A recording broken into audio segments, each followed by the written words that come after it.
પ્રકાશનું ધ્રુવીભવન. આપણે શરૂઆતમાં એ વાત કરી કે આપણે 9મા ચેપ્ટરની અંદર પ્રકાશ કિરણ સ્વરૂપે આગળ વધે, ત્યાર પછી આપણે એને મદદથી પરાવર્તન વક્રીભવનના નિયમો સાબિત કર્યા અથવા નિયમો સમજ્યા. ત્યાર પછી આપણે 10મા ચેપ્ટરની અંદર શરૂઆતમાં આપણે એવી વાત કરી કે પ્રકાશ એ તરંગ છે અને તરંગ સ્વરૂપે લઈને તરંગ અગ્રની વિભાવના પરથી આપણે વ્યતિકરણ અને વિવર્તન સમજ્યા. તો પ્રકાશ છે શું? આના પછીના ચેપ્ટરની અંદર આપણે પ્રકાશને કોણ સ્વરૂપે લેવાના છે? ફોટોન સ્વરૂપે. તો પ્રકાશ છે શું? તો પ્રકાશ અલ્ટિમેટલી જોવા જઈએ તો એમ કહેવાય કે પ્રકાશ જ છે. જ્યારે શરૂઆતમાં હાઇગન્સે એવું કીધેલું કે પ્રકાશ એ તરંગ છે અથવા પ્રકાશ તરંગ સ્વરૂપે વર્તી શકે છે, તો ત્યારે એવી પોતે એવું માનતો હતો કે પ્રકાશ એ સંગત તરંગ છે. પણ જ્યારે માલસે પ્રકાશનું ધ્રુવીભવન કરી બતાવ્યું તો ધ્રુવીભવન માત્ર લંબગત તરંગોનું જ શક્ય છે. તો એ લંબગત તરંગોનું કેમ શક્ય છે તે બી આપણે જોવાના છે. અને ત્યાર પછી એવું ખબર પડી કે પ્રકાશ એ લંબગત તરંગ છે. અને છેલ્લી શોધો પરથી આપણને ખબર છે, આપણે 8મા ચેપ્ટરમાં ભણી ચૂક્યા છે કે જે દ્રશ્ય પ્રકાશની આપણે વાત કરીએ, વિદ્યુત ચુંબકીય વર્ણપટમાં જે દ્રશ્ય વિભાગ જે છે એ જ ખરેખર આપણા માટે પ્રકાશ છે. એટલે પ્રકાશ જે એ શું છે? તો પ્રકાશ એ વિદ્યુત ચુંબકીય તરંગ છે. એ લંબગત છે, ટ્રાન્સવર્સ છે અને એ પ્રગામી તરંગ છે જે સતત માધ્યમમાં આગળ વધે છે. તો આપણે અત્યારે જોઈએ આપણી પાસે જે પ્રકાશ જે છે એ કયો છે? તો આપણી પાસે જે પ્રકાશ છે એ વિદ્યુત ચુંબકીય તરંગ છે કે જેની અંદર લંબગત તરંગો આવેલા છે અને જેમાં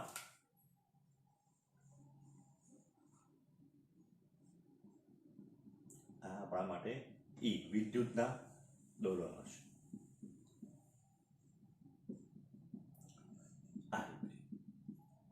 બરાબર. એને લંબ રૂપે આપણને ખબર છે કોણ હશે? તો એને લંબ રૂપે એ ચુંબકીય ક્ષેત્ર હશે. એટલે પ્રકાશ આ રીતે સતત માધ્યમમાં આગળ વધતો લંબગત વિદ્યુત ચુંબકીય તરંગ છે. બરાબર. પ્રકાશ એ વિદ્યુત ચુંબકીય તરંગ છે જેની અંદર વિદ્યુત અને ચુંબક બંનેના ઘટકો હાજર રહેલા છે. છતાં પણ આપણે આ ચેપ્ટરની અંદર જે ડિસ્કશન કરવાના છે અથવા ટોપિકમાં જે ડિસ્કશન કરવાના છે એમાં માત્ર આપણે વિદ્યુત ઘટક જ ધ્યાનમાં લેવાના છે. કારણ કે આપણી આંખ જે છે એ આંખ માત્ર એમ કહી શકાય કે વિદ્યુત ચુંબકીય તરંગોની અંદર જે વિદ્યુત ક્ષેત્રના સદિશો છે અથવા વિદ્યુત ક્ષેત્ર છે એના માટે સંવેદના ધરાવે. એટલે ધારો કે આપણે એમ કહી શકાય કે સાદી ભાષામાં આપણી આંખ જે જોઈ શકે છે એ માત્ર વિદ્યુત ક્ષેત્રના ઘટકોને લઈને જોઈ શકે. આપણી આંખ એ મેગ્નેટિક ઘટકો વિદ્યુત ચુંબકીય તરંગમાં ચુંબકીય ઘટકો માટે સંવેદના ધરાવતા નથી. બરાબર છે. તો આપણે હવે એમ કહી શકાય કે એ કોને કહેવાય? ધ્રુવીભવન કોને કહેવાય? કેમ ધ્રુવીભવન થાય? કેમ લંબગત તરંગોનું ધ્રુવીભવન થાય અથવા ધ્રુવીભવન કેવી રીતના કરી શકાય એ જોઈએ.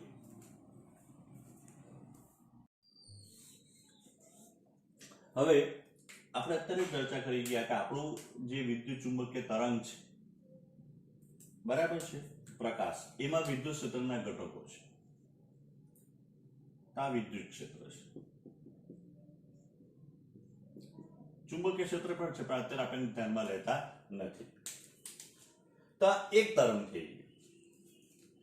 ઘણા બધા તરંગો ભેગા મળીને બીમ બનાવે. તો પ્રકાશ જ્યારે કોઈ આપાત થાય તો એક તરંગ કે એક કિરણ આપાત નથી થતું, ઘણા બધા આપાત થાય. હવે જો આપણે અહીંયાથી જોઈએ આ જગ્યા ઉપરથી, તમે ટ્રેનની વાત કરો, ધારો કે ટ્રેન, તો તમને ટ્રેન આવી બી દેખાય, એકની પાછળ એક ડબ્બા આવે જોઈન્ટ કરેલા હોય. પણ તમે અહીંયાથી તમે ટ્રેનને જો તો ટ્રેનનો માત્ર તમે આ જ ભાગ દેખાય આવી. બરાબર. બસ કે ટ્રેન, તો આ જે ભાગ તમે જોવા જાઓ તો એ પ્રમાણે જયારે વિદ્યુત ચુંબકીય તરંગને તમે સામેથી જોવાનો પ્રયત્ન કરો તો તમને શું જોવા મળે? તો માની લો કે આ એક બીમ છે. બીમ એટલે ઘણા બધા તરંગો એની અંદર આવેલા છે. તમે એને સામેથી જો તો તમને શું દેખાશે ખબર? તમને આવું દેખાશે. ધારો કે આ એક તરંગ છે, તમે જો વિદ્યુત ક્ષેત્રના ઘટકો જોઈ શકતા હશે તો તમને આ ઉપર નીચે દોલન થતા આવા તરંગો દેખાશે, વિદ્યુત ક્ષેત્રના ઘટકો દેખાશે. પણ આ તો એક તરંગની વાત કરી. આ પ્રસરણની દિશા છે, બરાબર છે. તો પ્રસરણની દિશાને આપણે એમ કહી શકાય કે આ એક દિશામાં દોલન થતા છે. શક્ય એવી બધી જ દિશાનો વિચાર કરો. સમજો. આ તરંગ પ્રસરણ જે છે એ તરંગ પ્રસરણ આ દિશામાં થતું છે, આ બાજુ આમ, બરાબર છે. તો એને લંબ કોઈ બી સમતલ જે આવશે અથવા આ રીતના કોઈ પણ સમતલ હોઈ શકે. જો આ બ્લુ જે તરંગ પ્રસરણની દિશા છે, તો અત્યારે આપણે દોરેલું છે, અથવા રેડ તરંગ પ્રસરણ દિશા છે. આ બ્લુ જે છે એ દોલનની દિશા. તો એ આમ બી હોઈ શકે, આમ બી હોઈ શકે, આમ બી હોઈ શકે, આમ બી હોઈ શકે, ગમે તે શક્ય એવી બધી જ દિશામાં હોઈ શકે. પણ કોઈ એક તરંગમાં એ એક જ દિશામાં હશે, જેવી રીતે આપણે અત્યારે જોઈએ કે આ એક જ દિશામાં. બીજું કોઈ તરંગ હશે તો બીજામાં એના કરતા સીધ આમ હશે, ત્રીજામાં કોઈ આમ હશે, ચોથામાં કોઈ આમ હશે, પાંચમામાં કોઈ આમ હશે. આવી રીતના ઘણા બધા તરંગો જે ભેગા થતા હોય તો એમાં શક્ય એવી અલગ અલગ દિશાઓમાં વિદ્યુત ક્ષેત્રના ઘટકો જે છે એ દોલન કરતા હશે. પણ આ બધી દિશા જે છે એ વિદ્યુત ક્ષેત્રને એમ કહી શકાય કે કેવી હશે, તો તરંગ પ્રસરણને લંબ હશે. હજુ જેને નથી ખબર પડી એના માટે એક વસ્તુ સમજાવું. તો આ પેજ જે છે, માની લઈએ એક સમતલ છે, આ તરંગ પ્રસરણની દિશા છે. તો પેજ ઉપર તમે કોઈ બી લાઈન ડ્રો કરો, એ લાઈન ઓટોમેટિક આ તરંગ પ્રસરણને લંબ જ થવાની, કારણ કે આખું સમતલ જે છે, આ સમતલ એ તરંગ પ્રસરણની દિશાને લંબ છે.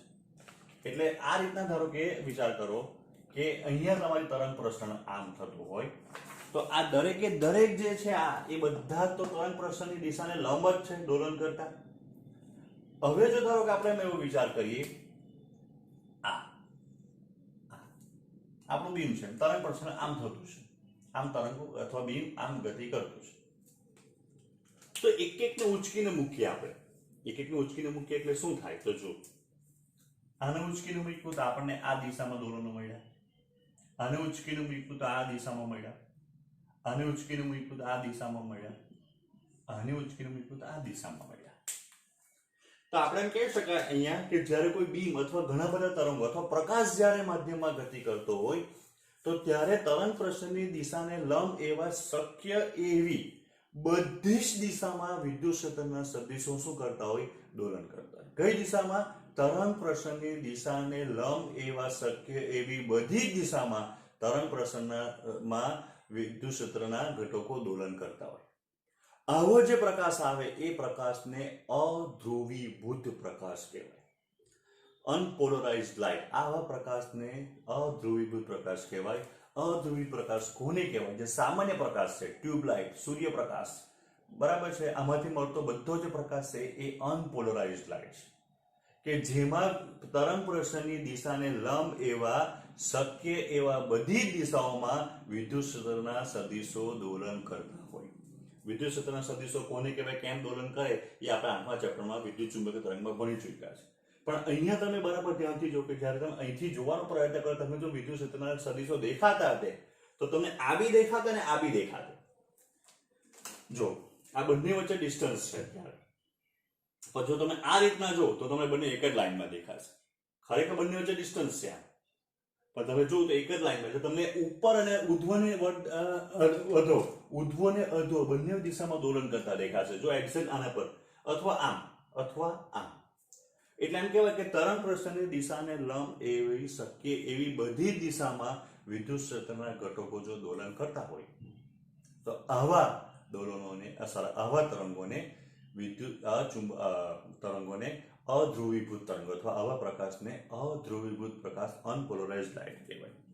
જેને હજુ નથી ખબર પડતી, થોડું કન્ફ્યુઝન છે, તો આપણા માટે એના માટે એક એક્ઝામ્પલ લઈએ.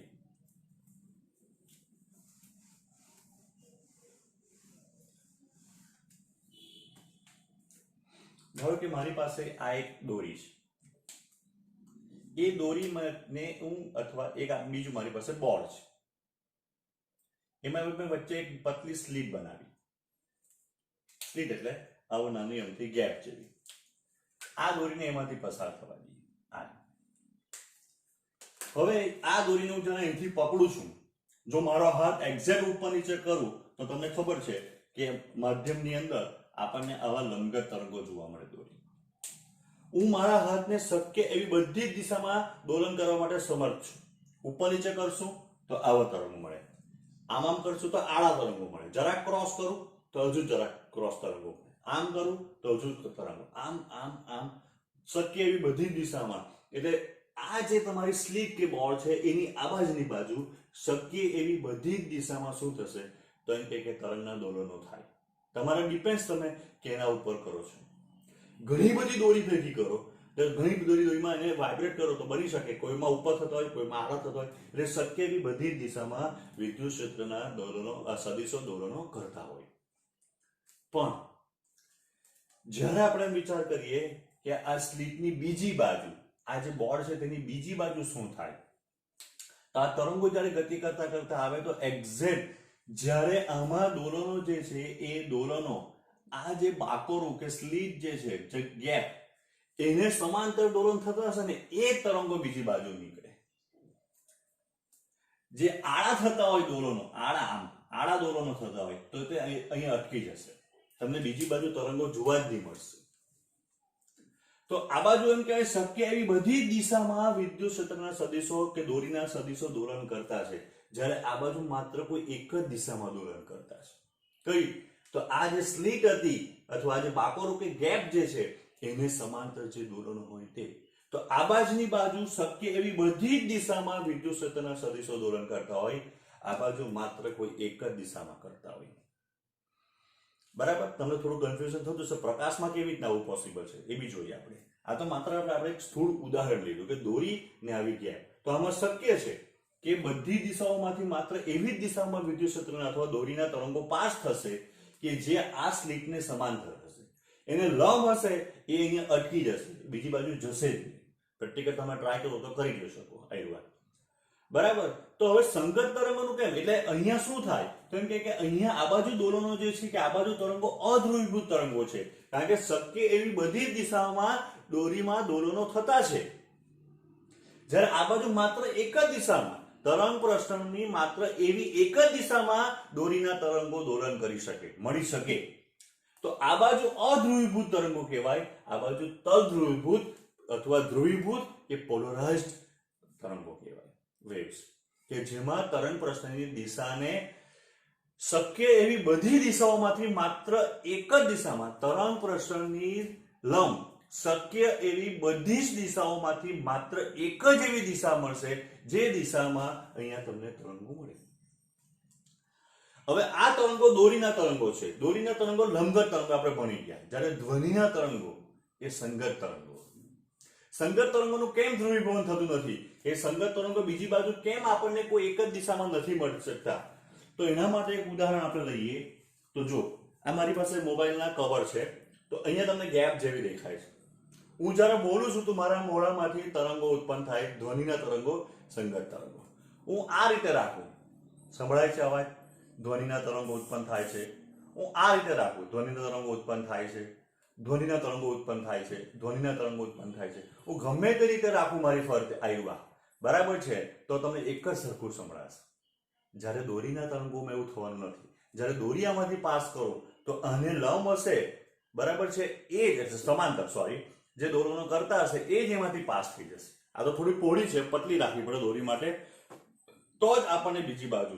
એટલે અધ્રુવી પ્રકાશ કોને કહેવાય? તો અધ્રુવી પ્રકાશ એટલે તરંગ પ્રસરણને લંબ એવી શક્ય એવી બધી જ દિશામાં વિદ્યુત ક્ષેત્રના સદિશો દોલન કરતા હોય તો અધ્રુવી પ્રકાશ. તરંગ પ્રસરણની દિશાને લંબ એવી શક્ય એવી બધી જ દિશામાંથી કોઈ એક જ દિશામાં વિદ્યુત ક્ષેત્રના સદિશો દોલન કરતા હોય તો એને ધ્રુવીભૂત, તદ્ધ્રુવીભૂત કે પોલરાઇઝ્ડ લાઇટ કહેવાય. અધ્રુવી પ્રકાશનું ધ્રુવીભૂત પ્રકાશમાં, અધ્રુવી પ્રકાશનું તદ્ધ્રુવી પ્રકાશમાં રૂપાંતર કરવાની જે ઘટના છે, ક્રિયા છે, એને કહેવાય પ્રકાશનું ધ્રુવીભવન, પોલરાઇઝેશન. એને કહેવાય પ્રકાશનું ધ્રુવીભવન, પોલરાઇઝેશન. તો હવે પ્રકાશનું ધ્રુવીભવન કઈ રીતના કરી શકાય તે જોઈએ. હવે પ્રકાશનું ધ્રુવીભવન. પ્રકાશનું ધ્રુવીભવન કરવા માટે અથવા આપણે દોરીના તરંગોનું ધ્રુવીભવન કરવા માટે આપણે જોઈએ કે આપણને એક સ્લીટની જરૂર પડતી. તો એ પ્રમાણે પ્રકાશનું ધ્રુવીભવન કરવા માટે આપણને પોલરાઇઝરની જરૂર પડે. પોલરાઇઝર શું છે? તો પોલરાઇઝર એક પ્રકારના સ્ફટિકો હોય. એમાં આપણી પાસે બે ઉદાહરણ છે. એક ટુર્મેલિનની પ્લેટ, એટલે ટુર્મેલિનનો સ્ફટિકમાંથી એક પ્લેટ બનાવેલી હોય, બરાબર છે. આ જેને ચોક્કસ આકારમાં, એવું નહીં કે આવું જોઈએ, આ તો સારું દેખાય એટલા માટે આ રીતનો એક આકાર, તમે ચોરસ બી દોરી શકો, એમાં કોઈ બે મત નથી અથવા કોઈ વાંધો નથી. બરાબર. ટુર્મેલીનની પ્લેટ અથવા ટુર્મેલીનનો સ્ફટિક એવો સ્ફટિક છે કે જેની અંદર આપણને એક દિશા એવી મળશે એરિયા કે જે દિશાને, એટલે આ એ દિશા છે જેનું નામ આપું x x ડેશ. તો આ x x ડેશ જે છે એને કહેવાય દ્રગ અક્ષ. દ્રગ અક્ષ એવી દિશા છે ટુર્મેલીનની સ્ફટિકમાંથી બનાવેલી પ્લેટ જે આપણા માટે ધ્રુવીભવન કારક બને છે, જે ધ્રુવીભવન કરે છે, જેને પોલરાઇઝર કહેવાય.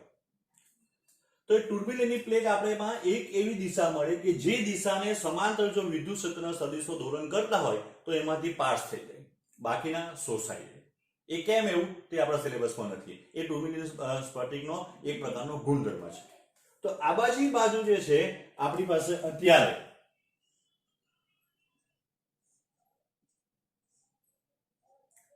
આ અધ્રુવીભૂત પ્રકાશ છે. તરંગ પ્રસરણની દિશા આમ છે, આ દિશામાં તરંગ પ્રસરણ પામતા છે. તો તરંગ પ્રસરણની દિશાને લંબ એવી શક્ય એવી બધી દિશામાં આ વિદ્યુત ક્ષેત્રના સદિશો દોલન કરતા છે. હવે એ તરંગ એ પ્રકાશ આખું બીમ એટલે ઘણા બધા તરંગો છે, એમાં જ્યારે આપાત થશે અહીંયા તો બીજી બાજુ માત્ર આપણને અહીંયા કયા તરંગો અથવા કેવા મળશે તરંગો કે જેમાં આપણે એમ કહી શકાય કે આ વિદ્યુત ક્ષેત્રના ઘટકો માત્ર આ જે દ્રગ અક્ષ જે દોરેલી છે એ દ્રગ અક્ષને સમાંતર જે હશે એ જ પસાર થશે. એટલે બીજું તમે જોઈ શકો કે અહીંયા વિદ્યુત ક્ષેત્રના સદિશો એકબીજાને સમાંતર નથી. જ્યારે અહીંયા કોઈ એક જ દિશામાં દોલન કરતા હોવાને લીધે સમાંતર. જો અહીંયા એવું બની શકે કે આના દોલન ઉપર થતા હોય તો આના દોલન નીચે થતા હોય, પણ આખું આ દોલન છે એમ કહેવાય અહીંયા. બરાબર. તો આ જે આપણને મળ્યા, બીજી બાજુ જે તરંગો મળ્યા, એ તરંગોમાં આપણે એમ કહી શકાય તરંગ પ્રસરણની દિશાને લંબ એવી શક્યમાંથી એક જ દિશા જે દ્રગ અક્ષને સમાંતર. દ્રગ અક્ષ એટલે શું? તો દ્રગ અક્ષ એટલે ટુર્મેલીનની પ્લેટ અથવા જે પોલરાઇઝર જે છે, જે ધ્રુવીભવનકારક જે છે, એમાં કોઈ આપણને એવી દિશા હોય કે જે દિશાને સમાંતર જે વિદ્યુત ક્ષેત્રના સદિશો દોલન કરતા હોય તો એમાંથી પાસ થઈ જાય, બાકીનો પ્રકાશ એમાંથી શોષાઈ જાય. બાકીનો પ્રકાશ એમાંથી શોષાય. લંબ રૂપે જે છે એ તો એક્ઝેક્ટ 100% શોષાઈ જાય. બાકીનાનું શું થાય તે ધીરે ધીરે આપણે જોઈશું. તો અહીંયા આપણને એક જ ઘટકો મળે આ. બરાબર છે. તો અહીંયા જે આપણને સમતલ મળ્યું આ કે જે સમતલની અંદર વિદ્યુત ચુંબકીય તરંગના સદિશો અથવા વિદ્યુત ક્ષેત્રના સદિશો દોલન કરતા છે. આ જે સમતલ મળે એ સમતલને કહેવાય દોલન તલ. એ સમતલને શું કહેવાય? દોલન તલ. ધારો કે સમતલ છે A B C D. ABCD જે સમતલ છે, જે સમતલમાં વિદ્યુત ક્ષેત્રના સદિશો દોલન કરતા હોય, બરાબર છે, તો એને શું કહેવાય? તો એને દોલન તલ કહેવાય. એને શું કહેવાય? દોલન તલ. એને લંબ તરંગ પ્રસરણની દિશામાંથી પસાર થતું હોય અને એને લંબ હોય એવું જે સમતલ મળે A dash B dash C dash D dash.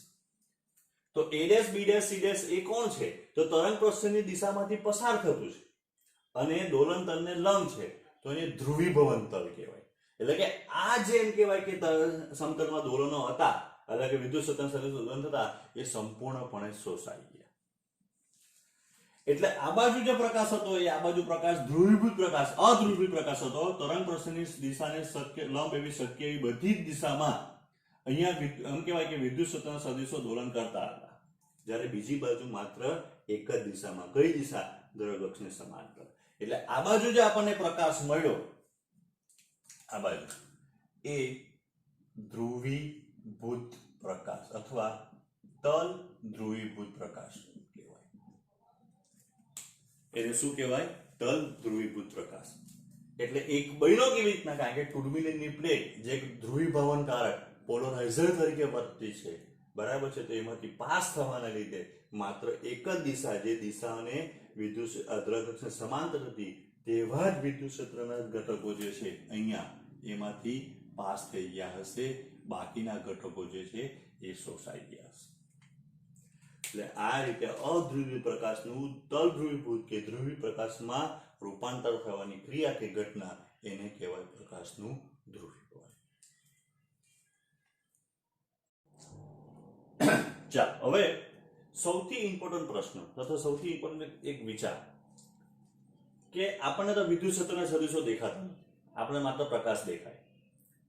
બરાબર. સૌથી ઇમ્પોર્ટન્ટ જોવા જેવી વાત એ છે કે ધ્રુવીભૂત પ્રકાશ અને અધ્રુવીભૂત પ્રકાશ દેખાવમાં તો સેમ જ હોય. નહીં સમજ પડી?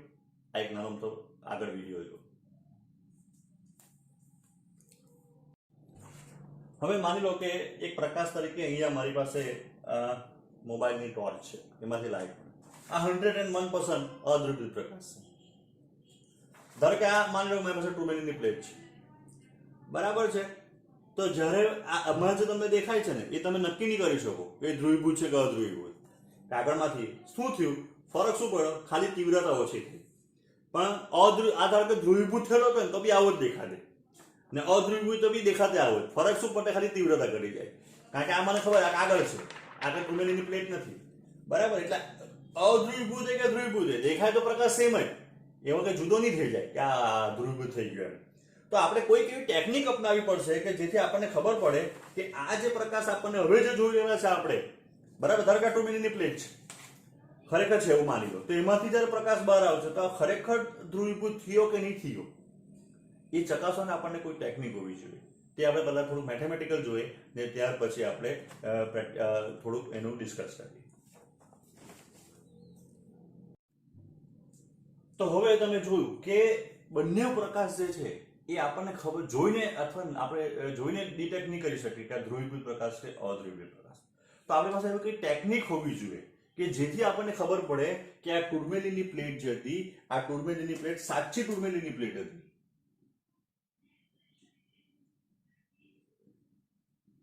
અને એને ધ્રુવીભવન કર્યું અહીંયા, બરાબર છે. વધારેમાં વધારે શું થશે ખબર, વધારેમાં વધારે ધારો કે ધ્રુવીભવન થતું હોય અથવા કે ન થતું હોય, જ્યારે પ્રકાશ કોઈમાંથી પસાર થાય તો એની તીવ્રતા ઓછી થઈ જાય. અહીંયા બીજી બાજુ અધ્રુવી પ્રકાશ આવતો તો એની તીવ્રતા ઓછી થઈ જશે, ધ્રુવી પ્રકાશ આવતો તો એની તીવ્રતા ઓછી થઈ જશે, જે આપણે ત્યારે લગભગ જોઈ ગયા. તો આપણને ખબર કેવી રીતના પડશે કે અહીંયા ધ્રુવીભવન થયું?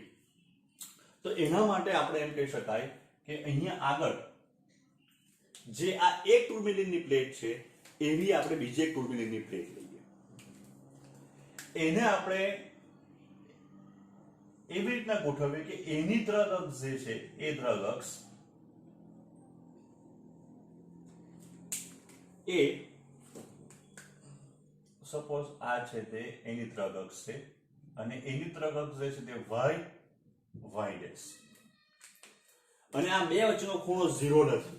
એટલે કે બંને આધાર કે ટુર્મેલિનની પ્લેટ હોય તો બંને જે છે તે આમ ગોઠવાયેલી છે, એકબીજા સાથે અમુક ખૂણે ગોઠવાયેલી છે, ધારો કે ખૂણો થીટા છે. હવે આ બાજુ ધ્યાન આપો કે અહીંયા પહેલી પ્લેટમાંથી પસાર થશે પ્રકાશ, પછી બીજી પ્લેટમાંથી પ્રકાશ થશે. તો અહીંયા જે વિદ્યુત ક્ષેત્રના સદિશોનો કંપ વિસ્તાર છે તે E0 છે અને તીવ્રતા I0 છે. બીજી બાજુ જે પ્રકાશના તરંગો નીકળતા છે અહીંયા જે નિર્ગમન પામતા છે, બરાબર છે, એનો તીવ્રતા જે છે તે E અને એનો કંપ વિસ્તાર I છે. એટલે અહીંયા તો કઈ દિશામાં વિદ્યુત ક્ષેત્રના સદિશો E0 આપાત થશે કે તીવ્રતા I0, જે આને સમાંતર હશે, ચાલો એને સમજાવવા માટે એક નાની આકૃતિ બીજી દોરું તમને.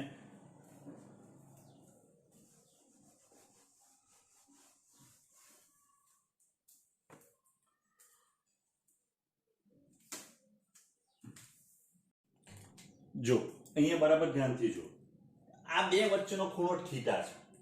આ જે પહેલું ટુર્મેલિનની પ્લેટ જે છે એને કહેવાય પોલેરાઇઝર. એ પોલેરાઇઝર શું કરે, તો પોલેરાઇઝરનું કામ છે કે અધ્રુવી પ્રકાશનું ધ્રુવીભવન કરવાનું, એટલે કે ધ્રુવીભૂત પ્રકાશમાં ફેરવવાનું. આ બીજી સેમ પ્લેટ છે એને કહેવાય એનેલાઇઝર. એને શું કહેવાય, એને કહેવાય એનેલાઇઝર. એનું કામ શું છે, ડિટેક્ટ કરવાનું, ચકાસવાનું કે આને ધ્રુવીભવન કર્યું કે નહીં કર્યું. બરાબર છે. તો અહીંયા આ જે ખૂણો તમને થીટા દેખાય એ ખૂણો થીટા આવ્યા છે. આ y ડેશ આવ્યું અને આ x ડેશ, મેં બંને એક જ સાથે બતાવ્યું છે. હવે આ E0 જે છે એ E0 કોને સમાંતર હશે? x ને સમાંતર હશે, કારણ કે E0 પોલર ધ્રુવીભવન કરતું હોય તો એના દોલનો જે છે એ આ x એક્સિસ ને સમાંતર થતા હશે. એટલે અહીંયા જે આપણને મળવાનું એ અહીંયા આપણને E0 અહીંયા મળે. તો E0 આપણને બે ઘટકો મળશે. એક ઘટક કયો? જે ઘટક y ને સમાંતર થઈ જશે, અને બીજો ઘટક કયો? જે y ને લંબ થશે.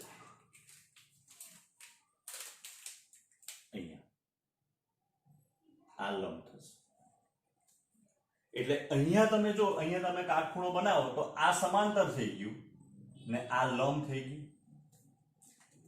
જે સમાંતર જે ઘટક આવશે તો એના માટે આપણે લખી શકાય E0 cos θ. અહીંયા સમાંતર ઘટક છે એના માટે હું શું લખું? E0 cos θ. લંબ ઘટકો માટે શું લખાય? E0 sin θ. અહીંયા લખાશે E0 sin θ. હવે બરાબર જો કે E0 ઘટક જે છે અહીંયા E0 એ બીજી જે 2 મિલીની પ્લેટ છે એનાલાઇઝર, જેની દ્રવ અક્ષ y છે એને સમાંતર નથી. એટલે આ બીજી 2 મિલીની પ્લેટમાંથી E0 પાસ થાય નહીં. પણ E0 નથી સમાંતર. કોણ સમાંતર છે? E0 cos θ સમાંતર છે. કોણ સમાંતર છે? E0 cos θ સમાંતર છે. એટલે બીજી પ્લેટમાંથી કોણ પાસ થશે? તો બીજી પ્લેટમાંથી જે પાસ થાય એ E બરાબર E0 cos θ પાસ થાય. શું પાસ થાય? બીજીમાંથી E0 cos θ પાસ થાય. જે બીજી પ્લેટને સમાંતર છે y ને, એટલે બીજી બાજુ જે આપણને મળશે એ E બરાબર E0 cos θ જેનો કંપ વિસ્તાર હશે એવા તરંગો અથવા વિદ્યુત ક્ષેત્રના એવા દોલનો મળશે કે જે આ એનાલાઇઝર કે બીજી 2 મિલીની પ્લેટ છે એ બીજી 2 મિલીની પ્લેટને કેવા હશે? સમાંતર હશે. હવે આપણે ભણી ચૂક્યા છે કે I0 proportional to E0 square. I0 proportional to E0 square એટલે કે અહીંયા આ બીજી 2 મિલીની પ્લેટ પર આપાત થતા પ્રકાશની તીવ્રતા કેટલી છે? I0 છે. અહીંયાથી નિર્ગમન જે પામે એ નિર્ગમન પામતા બહાર આવતા પ્રકાશની તીવ્રતા કેટલી છે? I proportional to E square. proportional to શું છે? E square. તો therefore I over I0 બરાબર E square upon E0 square. પણ E square બરાબર કોણ છે? તો E0 cos square θ લખી શકાય. અહીંયા સ્ક્વેર કરી દો upon E0 square. E એટલે કોણ? કે જે બીજી 2 મિલીની પ્લેટ એનાલાઇઝરમાંથી જે નિર્ગમન પામતો પ્રકાશ છે એની એમ કે કંપ વિસ્તાર એ તો કોણ હશે? E0 cos θ. કારણ કે E0 પાસ નથી થતું. બીજી 2 મિલીની પ્લેટને સમાંતર કોણ છે? E0 cos θ છે. એટલે એ પાસ થઈ જાય તો અહીંયા આપણને E0 સ્ક્વેર કેન્સલ. તો આપણને સૂત્ર મળશે I બરાબર I0 cos સ્ક્વેર θ. I બરાબર I0 cos સ્ક્વેર θ. બરાબર. આ એટલે કોણ? તો બીજી પ્લેટમાંથી નિર્ગમનતા પ્રકાશની તીવ્રતા. બીજી પ્લેટમાંથી નિર્ગમનતા પ્રકાશની તીવ્રતા. I0 કોણ? બીજી પ્લેટ પર આપાત થતા પ્રકાશની તીવ્રતા, જે ધ્રુવીભૂત હોઈ શકે, અધ્રુવીભૂત હોઈ શકે. થીટા કોણ? થીટા એટલે એનાલાઇઝર અને પોલરાઇઝર, પોલરાઇઝર અને એનાલાઇઝર આ બે વચ્ચેની દ્રવ અક્ષ વચ્ચેનો ખૂણો. બેની દ્રવ અક્ષ વચ્ચેનો ખૂણો જે આપણે અત્યારે થીટા ધારેલો છે. બરાબર. આના ઉપરથી આપણે નક્કી કરી શકીશું કે પહેલી પ્લેટે ધ્રુવીભવન કર્યું કે પહેલી પ્લેટે ધ્રુવીભવન ન કર્યું. આગળ ધીરે ધીરે જોઈએ. પહેલા આટલું ખબર પડવી જોઈએ. ને આ જે કંઈ આપણે બધું ડિસ્કસ કર્યું એને કહેવાય માલસનો નિયમ. આ માલસના નિયમનું સૂત્ર છે.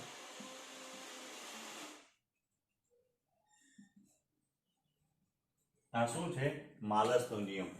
એનાલાઇઝર એટલે બીજી પ્લેટમાંથી નિર્ગમતા પ્રકાશની તીવ્રતા I0 cos સ્ક્વેર θ જેટલી હોય. જ્યાં I0 એટલે બીજી પ્લેટ પર આપાત થતા પ્રકાશની તીવ્રતા અને I0 એટલે નિર્ગમતા પ્રકાશની તીવ્રતા, θ એટલે પોલરાઇઝર અને એનાલાઇઝર આ બંને વચ્ચેનો ખૂણો. એનાલાઇઝર અને પોલરાઇઝર બંને એક સરખી 2 મિલીની પ્લેટ છે. તમે આ પ્લેટ અહીંયા બી વાપરી શકો ને આ પ્લેટ અહીંયા બી વાપરી શકો. એ બંનેનું કોમન નામ છે પોલોરાઇડર. બંનેનું નામ શું છે? પોલોરાઇડર. આગળ વપરાય તો પોલરાઇઝર કહેવાય, પાછળ વપરાય તો એને એનાલાઇઝર કહેવાય. બંને છે પ્લેટ. તમે આને અહીંયા બી વાપરી શકો અને અહીંયા બી વાપરી શકો.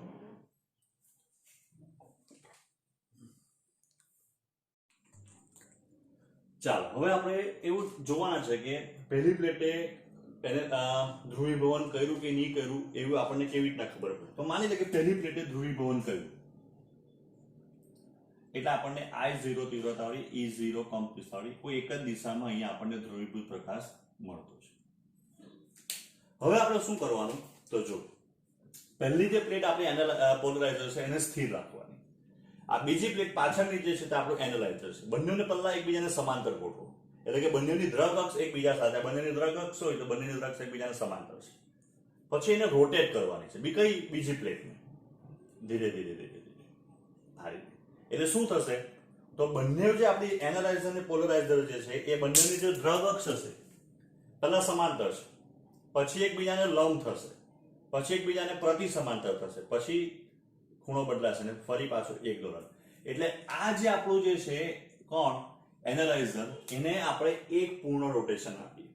તો શરૂઆતમાં પહેલા આપણે એમ કીધું કે આપણી પાસે જે દ્રગ અક્ષ હતી પહેલાની તેની x ડેશ, બીજી દ્રગ અક્ષ જે છે એ આપણા પાસે છે y ડેશ. આ બે જણનો થીટા બરાબર કેટલો થયો? 0 થયો. થીટા કેટલો થયો? 0. જો થીટા બરાબર 0 થાય બે દ્રગ અક્ષ વચ્ચેનો ખૂણો તો I બરાબર I0 cos square 0 એટલે કે 1 cos square 0 એટલે તીવ્રતા મળશે આપણને I0. બરાબર છે. હવે આપણે શું કરીએ તો આગળ આ જે આપણી પ્લેટ છે કઈ પહેલી પ્લેટ કે જેની દ્રગ અક્ષ આ છે તો એને આપણે એમ જ રાખીએ સ્થિર જેમ હતી તેમ.